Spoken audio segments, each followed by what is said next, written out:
முதல்ல 73,000 73,000 பேருக்கு அப்புறம் 73 லட்சம் 73 லட்சம் 73 லட்சம் பேருக்கு எங்களுடைய முதலமைச்சர் தளபதி அவர்கள் வழங்கி இருக்கிறார்கள். இதுவரையும் தமிழ் சரித்திரத்தில் 73 லட்சம் பேரில் பட்டா இல்லை என்பதே இல்லை.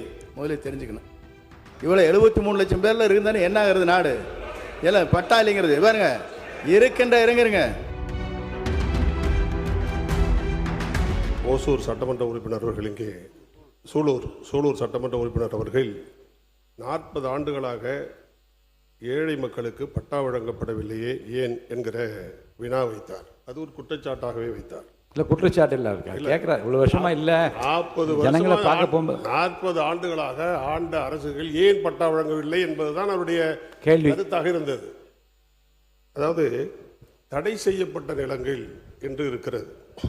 நீர்நிலை புறம்போக்கு, மெய்கால் புறம்போக்கு, சுடுகாடு புறம்போக்கு, ரிசர்வ் புறம்போக்கு, சாலை ஓரங்களில் குடியிருப்போர், களம் புறம்போக்கு, இது போன்ற தடை செய்யப்பட்ட நிலங்களில் இடங்களில் குடியிருப்பவர்களுக்கு பட்டா ஒருபோதும் வழங்க முடியாது.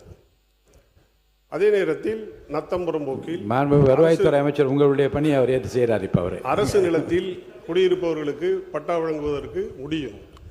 அதுவும் அல்லாமல் இதுவரை எங்களுடைய அரசெல்லாம் எங்கேயெல்லாம் பட்டா கொடுக்க முடியவில்லையோ அவர்களுக்கு அந்தந்த துறையிலிருந்து அந்தந்த மக்களுக்கு விளக்கம் போதுமான மாண்புமிகு முனைவர் சுவாமி அன்புமணி நீங்க பேசுங்க. போதுங்க, விளக்கம் போதுங்க. இந்த விளக்கம் போதுமானது. உட்காருங்க. நீங்க இல்லைங்க, போதுங்க. இந்த விளக்கம் போதுமான அவர் பாருங்க. நீண்ட காலமாக பட்டா வழங்கப்படாமல் இருக்கு சார். நீங்க சொல்லிட்டீங்க எந்தெந்த அடிப்படையில் பட்டா வழங்குவது சொல்லிட்டீங்க. அது போதுமான அந்த விளக்கமே போதுமானது. போதும், உட்காருங்க. மாண்புமிகு உறுப்பினர் மாண்புமிகு பேரவைத் தலைவர் அவர்களே, போதும். மாண்புமிகு உறுப்பினர் அவர்கள் போன 40 ஆண்டு காலம் ஆண்ட அரசுகள் பட்டா வழங்கவில்லை ஏன் என்று கேட்டார்கள். போன 5 ஆண்டு காலத்தில் மட்டும் 73,000 பேருக்கு எங்களுடைய முதலமைச்சர் 73 லட்சம் பேருக்கு எங்களுடைய முதலமைச்சர் தளபதி அவர்கள் வழங்கி இருக்கிறார்கள்.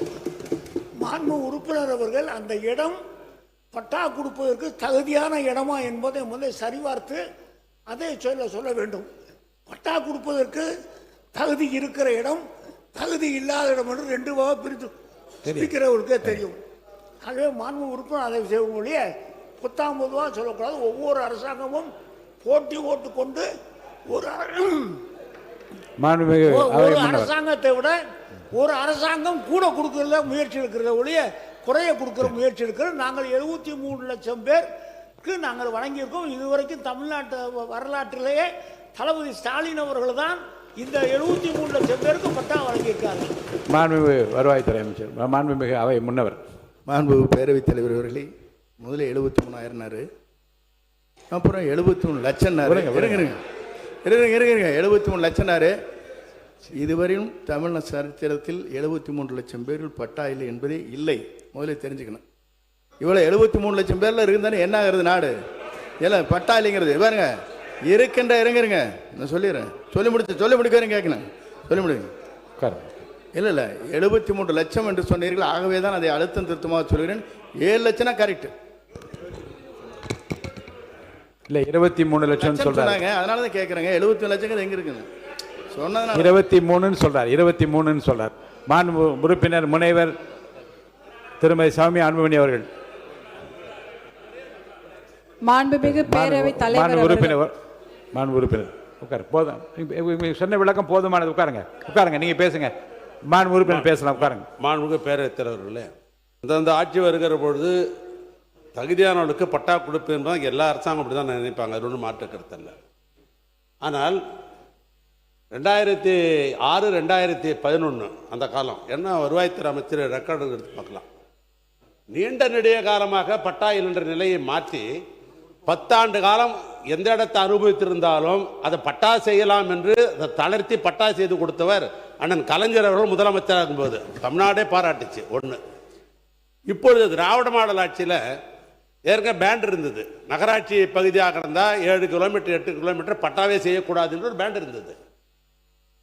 அமைச்சரவையில் எங்களுடைய முதலமைச்சர் திராவிட மாடல் ஆட்சியினுடைய நாயகர் அண்ணன் தளபதியார் அவர்கள் அமைச்சரவையில் வச்சு இந்த தமிழ்நாட்டில் இருக்கிற எல்லா நகராட்சி பேரூராட்சிகளை இந்த தடைய பேண்டை எடுத்துட்டு பட்டாப்பட வேண்டும் என்று சொல்லி அனைவருக்கும் கோடிக்கணக்கான, ஏன்னா உங்களுக்கு நகராட்சியில் ஒரு இடம் இருக்குன்னு சொன்னா கோடிக்கணக்காக போகும். இடத்தை பட்டா செய்து கொடுத்தாருதா சொல்றோம். மாண்பு உறுப்பினர் ஒரு நிமிஷம். மாண்பு உறுப்பினர் உட்காருங்க. நான் சொல்றேன் உட்காருங்க. மாண்பு உறுப்பினர் பேசுங்க. பேசுங்க. மாண்பு உறுப்பினர் பேசுங்க. பேசுங்க. என் தொகுதியில் திருவெரும்பூர் தொகுதி பேரவைத் தொகுதியில் என் திருவெரும்பூர் தொகுதியில் பட்டா கொடுத்து இடத்த காணோம். இப்போ எந்த இடமுமே இல்லை. கலெக்டருக்கு தெரியும். எல்லாமே போலி பட்டாவை கொடுத்து எலெக்ஷனுக்காக ஓட்டுக்காக போலி பட்டா கொடுத்து இடமே இல்லை. ஆய்வு செஞ்சு கேட்டுக்கலாம். எல்லாம் உட்காருங்க. உண்மையை பேசுறாங்க. உண்மையை பேசுறாங்க. உட்காருங்க சார். சொல்லிட்டீங்க. உட்காருங்க பேசுறான். உட்காருங்கன்னு சொல்றேன்ல. உட்காருங்க. அவை முன்னவர் இருங்க.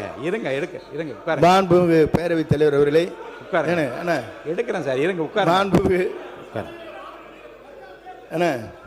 மாண்புமிகு பேரவைத் தலைவர் அவர்களே ஒரே நிமிஷம்.